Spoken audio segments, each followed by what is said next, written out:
But they claim they want to build the temple. Now, I want to discuss a little bit of sensitive history. And if I go to sensitive history, well, then I must quote sources that say it rather than that I say it. This is a fascinating book, and the web pages are there. You can check it out. Facts are facts. This is a book that was written by a Jewish man. And he confronted the thinking of many of the high-placed individuals of the world. This is interesting stuff. In this book, Benjamin H. Friedman, a Jewish man, writes about the Jews and reveals an interesting history. He states that the present Jews in Palestine are not the true descendants of the Judeans, but rather descendants of the Khazars. In the letter addressed to D. David Goldstein of Boston, Massachusetts, a convert to Catholicism, the author, Benjamin Friedman of New York City, dated October 1954, provides some fascinating insights. This is in the public domain. Let's study this for a while and see where we get. Benjamin H. Friedman claims that the word Jew was only introduced into the English language in the 18th century, and that Jesus referred to himself as a Judean and not as a Jew. Inscribed upon the cross when Jesus was crucified were the Latin words Iesus Nazarenus Rex Iodeorum, which means Jesus of Nazareth, ruler of the Judeans. Now this is fascinating. I went and checked it, and it is so. Yes, it happens to be so. Now the word Jew today has a religious as well as a political connotation. You think of a Jewish entity, a government, but you also think of their religion incorporated at the same time, whereas the term Judean is a geographic connotation. It's a geographic. It doesn't incorporate the religion. It's where he came from.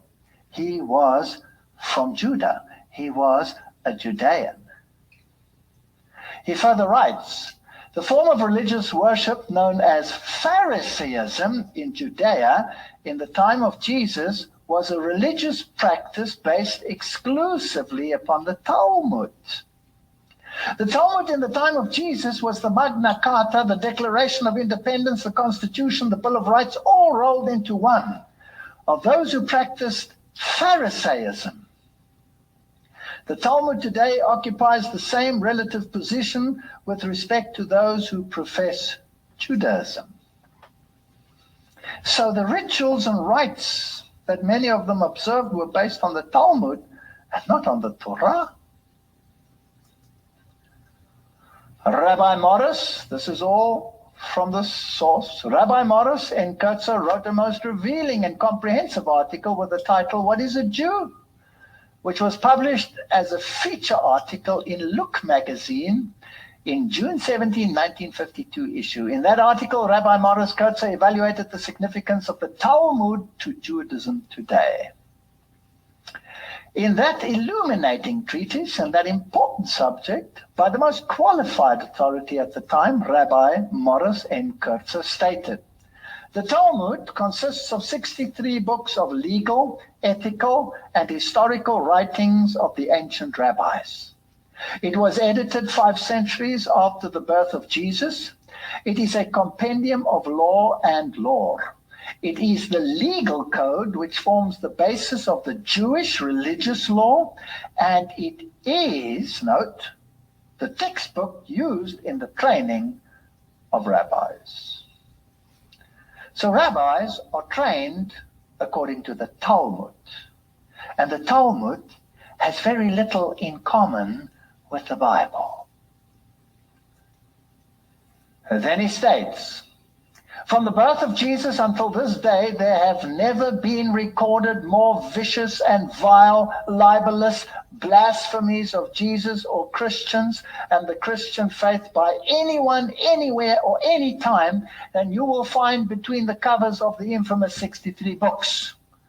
which are the legal code which forms the basis of the Jewish religious law as well as the textbook used in the training of rabbis. I don't want to go into it. If I were to put the quotes on the screen, which the Talmud contains about Jesus, you would be horrified. It is some of the vilest statements that I have ever had the dishonor of reading. And this is what their training consists of. He then proceeds to quote some of the most horrendous statements from the Talmud regarding ethical issues, and not only regarding ethical issues, which deal with many, many issues from economics to relations with women, etc., and, of course, the view on Christ. As to the origin of the present Jews in Palestine, he states that those Jews derived from Eastern Europe, and many, many of the Jews that today live in the reconstituted state of Israel come from Eastern Europe, are not descendants of the Judeans or the lost tribes of Israel, but rather descendants of the Khazars. Who were they? They were a nation most people do not even know of. He writes, the so-called self-styled Jews in Eastern Europe in modern history cannot legitimately point to a single ancient ancestor who ever set even a foot on the soil of Palestine in the era of Bible history.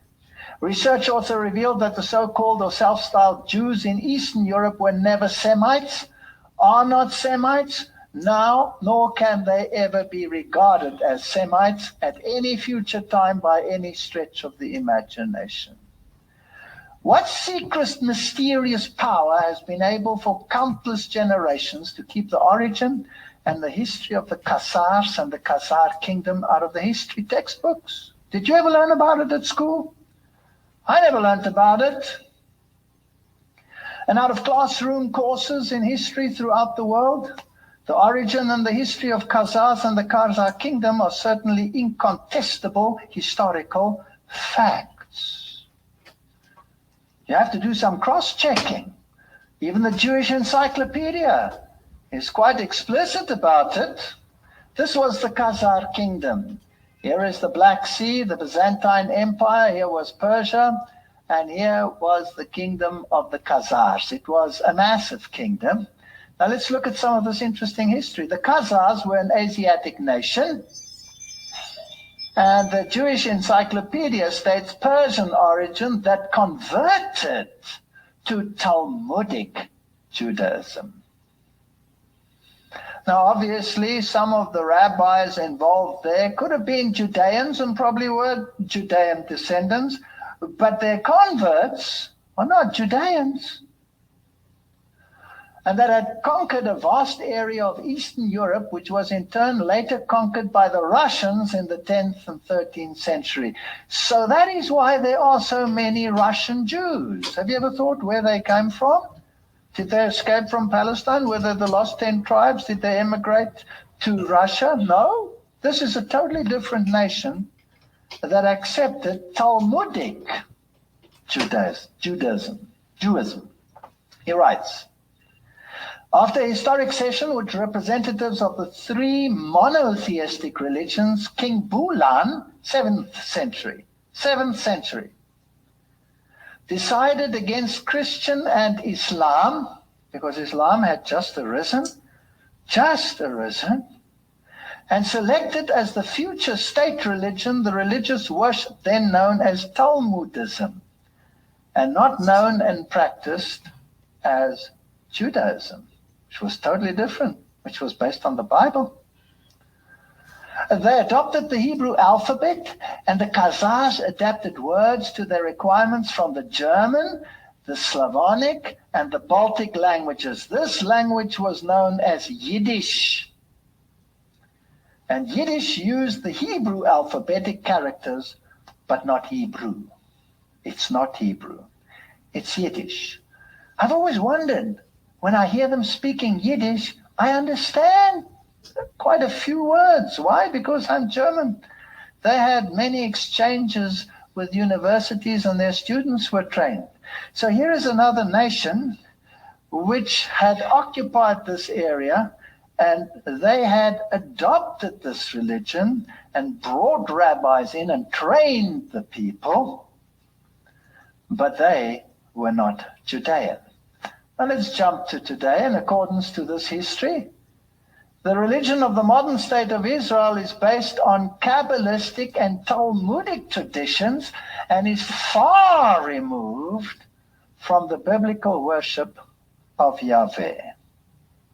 And if it is based on the Talmud, it is so anti-Jesus Christ that it belies understanding. And here we have, in March 2006, while visiting Yeshiva University at Brooklyn, New York, a Jewish institute dedicated to the study of the what? Talmud. We have Cardinal Kasper. Who's Cardinal Kasper? Cardinal Kasper is the cardinal associated with ecumenism. They are honoring the Talmud together. You see, behind the scenes, there is a pact.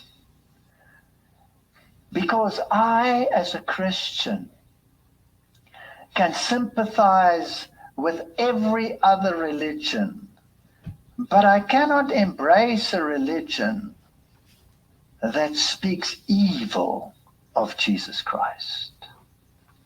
Nor can I have a union with such a religion.